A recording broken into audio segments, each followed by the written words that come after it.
Everyone, welcome back to my channel. ఈరోజు మన వీడియోలో మరో ఇంట్రెస్టింగ్ టాపిక్ ఏంటంటే తెలుగు సినీ పరిశ్రమలో మెగాస్టార్ చిరంజీవి, నటసింహం బాలకృష్ణ అగ్రకథానాయకులుగా కొన్ని దశాబ్దాల నుండి రాణిస్తున్నారు.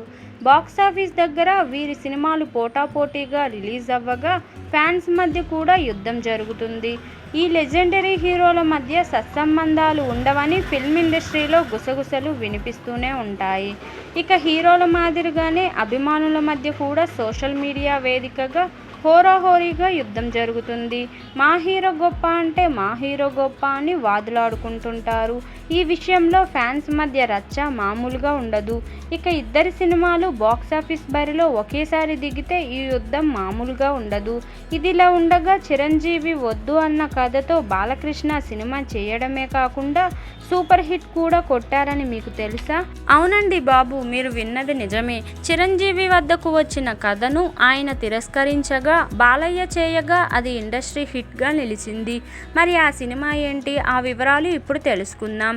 ఇటు చిరంజీవికి అటు బాలయ్యకు సూపర్ హిట్లు ఇచ్చిన డైరెక్టర్లలో కోడి రామకృష్ణ ఒకరు. మరి అలాంటి డైరెక్టర్ చిరంజీవికి కథ చెప్పగా ఆయన నో అనేశారట. ఆ సినిమా కథతోనే కోడి రామకృష్ణ బాలయ్యతో సినిమా చేసి బ్లాక్ బస్టర్ హిట్ అందుకున్నారు. మరి ఆ సినిమా ఏంటి అంటే మంగమ్మ గారి మనవడు. అవును, ఈ సినిమా స్టోరీనే చిరు రిజెక్ట్ చేశారట.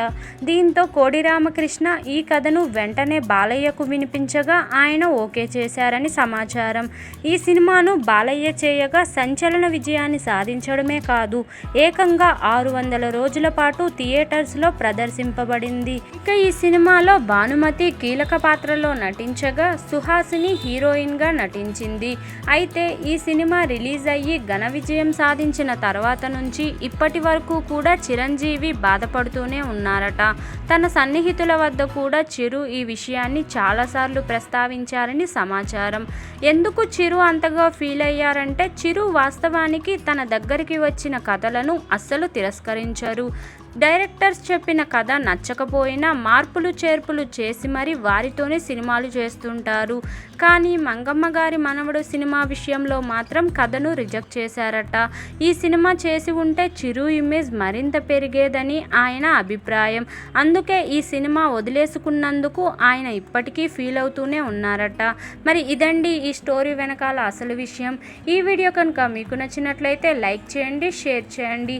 మరిన్ని ఇలాంటి ఇంట్రెస్టింగ్ వీడియోల కోసం నా ఛానల్ను తప్పకుండా సబ్స్క్రైబ్ చేసుకోండి. Thank you for watching. Bye everyone.